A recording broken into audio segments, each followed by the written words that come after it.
Magandang morning mga idol. Tayo mga idol sa lugar ng Tansa, Cavite mga idol. Pupunta tayo ng dagat. Kasi maliligo daw sa dagat. Tira yung pinsan ko mga idol. Magandang morning daw. Maligo daw sa dagat. Sa bahay kasi may dagat sa bahay. Nilalagyan ko ng asin yung tubig. Kaya yun, maalat na rin mga idol.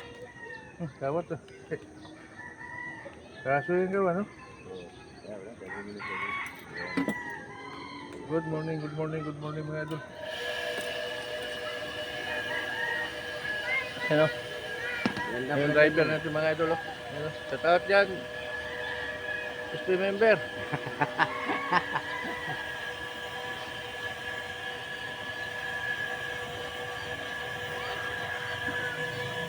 Kaya mga idol.